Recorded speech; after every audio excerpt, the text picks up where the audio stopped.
Good morning, gentlemen. Today's 47th segment of the laws of Think Before You Speak. A few stories. The laws of Shemirat Halashon with clarity. Lilu Nishmat Hafetz Chaim Zechet Tzadik L'Bracha. Lilu Nishmat Luz Aliza Bat Hanriet with her children that passed in the fire. Today's halachot are specifically sponsored Lilu Nishmat Eli Ben Simcha Ruach Hashem Tenichenu Began Eden. Amen. These halachot as well should be a zechut for our Bnei Chabura for Yeshuot, Hatzlacha, and Siyata Dishmaya. And these halachot are dedicated for the great Yeshua Gedola and Shemirat Me'aliyah Min HaShamayim for Chaim Davido Ben Chayesar. Today's halachot titled Avoiding. Do you remember those days when we grew up? We had this thing called the Bungalow Colony. I don't know if they remember what a Bungalow Colony is. And in the Bungalow Colony, you had many, many wonderful families that came together in bungalows. And the pastime for many, especially of the women, would be to take their chairs and sit together in semicircle in the middle of the grass and be able to catch up on a whole year that they didn't see each other. Well, let me tell you just a little bit of something that took place where one woman was walking out from her bungalow with her children on the way over to the swings.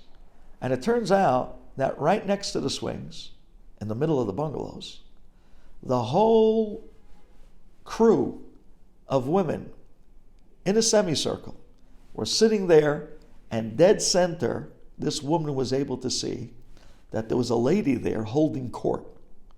And she knew that this particular woman is a gossiper.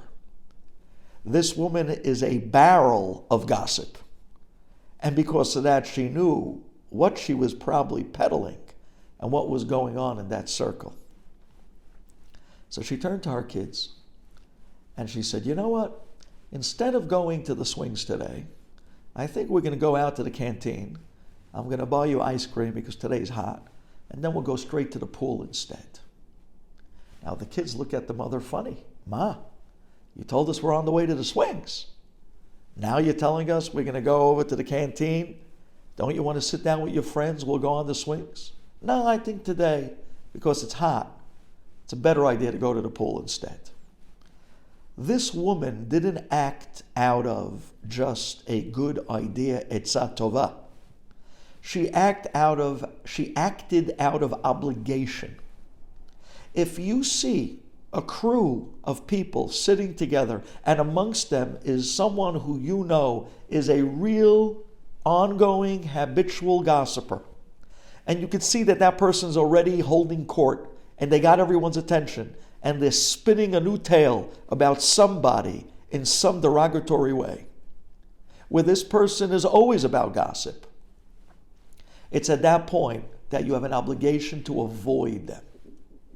And that's exactly what this woman did. Instead of sitting down in the circle with everybody else, she took her kids to an opposite side of town to make sure that she gets nowhere near Lashon Hara.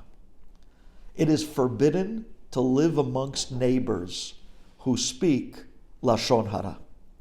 A person is not allowed to sit amongst them, and definitely, if they're in or around their area, not to believe anything they say. When it comes to a shul, when it comes to a bet midrash, a person should not sit himself near people in shul that he knows are gossipers during the tefillah or during the learning. Not only is it a terrible sin, the Lashon Hara, but the sin is also as great when it comes to the actual disrespect of sitting in a place that's so awesome. And instead of davening in such a holy place, instead Lashon Hara is being spoken. So it's twofold. It's number one, that you're sitting next to someone, Lashon Hara speaker, you're going to be falling into Lashon Hara, but also the disrespect for the place. You're in a shul. When a person goes to yeshiva and he starts looking for havrutot, somebody to learn with, his learning partner, be very careful to stay away from a gossiper. Because when you sit down to learn with him, you'll read 3 lines and then for the next 3 hours of the seder, it's all going to be about this guy and that room and this bed and that shidduch. Stay far away from Lashon Hara gossipers. You'll lose precious time from your learning, and at the same time, you'll be interrupted constantly with the banter of gossip. And finally, a person should realize that the speaking of Lashon Hara is a destructive force. If you would see an actual destructive force being ignited amongst people, like a fire, wouldn't you run? If that's the case, run from Lashon Hara. Thank you.